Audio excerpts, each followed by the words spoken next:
Acclamons la parole de Dieu.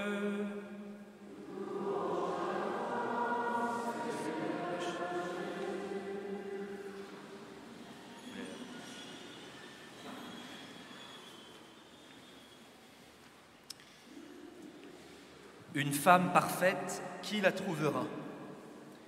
J'aurais beaucoup aimé commenter cette phrase, mais comme l'homélie ne doit durer que 5 minutes, je vais laisser ce verset à votre méditation. Mais retenons cette invitation à chercher ce qui est parfait, ou on peut remplacer le mot parfait par la sainteté, même si être saint, ce n'est pas être parfait, mais c'est grandir dans cet amour du Seigneur, dans cette recherche de ce qui est bon. Aujourd'hui, nous avons cette parabole des talents que nous connaissons bien. Alors, que peuvent être ces talents qui sont confiés? Ces talents, c'est la vie divine qui nous est donnée par Jésus à notre baptême. Cette vie divine, nous l'avons reçue en nous et elle est appelée à grandir et à porter du fruit. Même celui qui a reçu un seul talent dans la parabole a reçu en réalité une somme colossale. Et le don de Dieu est abondant. Le don de Dieu est toujours à profusion. Dieu n'est pas chiche dans ses dons. Il donne largement pour nous combler. Mais Dieu donne librement. Nous avons tous reçu la vie même de Dieu et nous n'avons pas besoin de davantage. Comme celui qui a reçu un talent, il a tout ce qu'il lui faut. Et Dieu se plaît à donner différemment aux uns et aux autres pour que nous puissions avoir besoin les uns des autres, que la charité puisse circuler entre nous.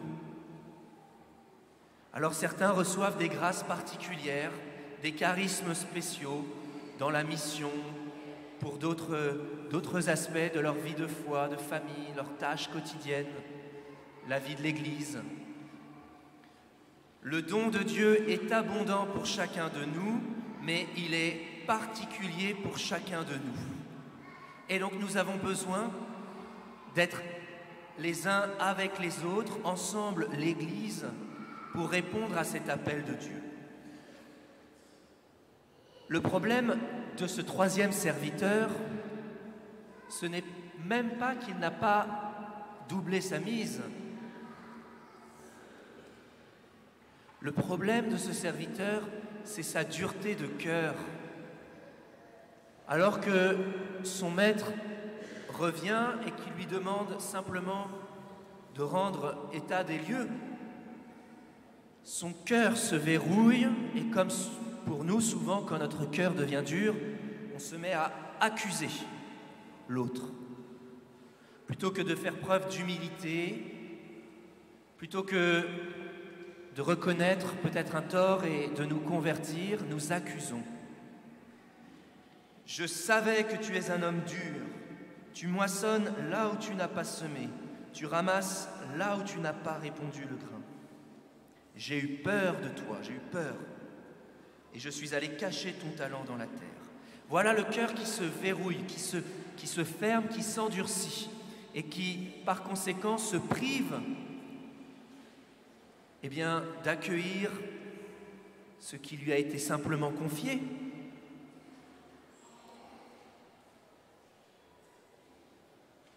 Un homme partait en voyage, il appela ses serviteurs et leur confia ses biens.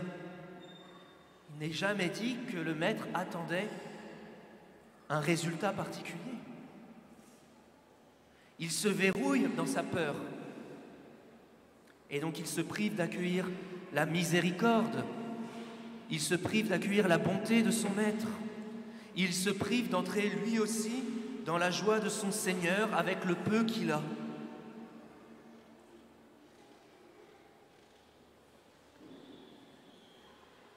Cette vie divine que nous avons reçue, elle nous est donnée définitivement. Elle est appelée effectivement à croître, à grandir, à porter du fruit. Alors nous n'avons pas à nous verrouiller, à nous endurcir par peur de Dieu, mais simplement à accueillir la grâce qui vient de Dieu, le don de l'amour de Dieu. Dieu demande des comptes, mais pas comme un comptable, pas comme quelqu'un qui veut avoir un retour sur investissement. Dieu veut que son don en nous puisse porter du fruit pour notre joie et pour la joie du monde, pas pour nous attendre au tournant. Alors peut-être que nous pouvons revisiter nos représentations de Dieu, comment Dieu nous attend, comment Dieu nous jugera, pour plonger plus en avant dans sa miséricorde infinie. Miséricorde qui ne nous invite pas à la paresse, mais qui nous invite à la confiance pour avoir cette assurance pour déployer les dons que Dieu nous donne et porter beaucoup de fruits. Je termine simplement en m'interrogeant pour moi-même et en vous partageant cette interrogation. Ce denier, c'est un peu, ce talent, c'est un peu comme cette Eucharistie, cette petite hostie que je reçois chaque semaine. Comment est-ce que ce don qui m'est fait, ce don de vie divine, peut grandir en moi durant la semaine et porter beaucoup de fruits?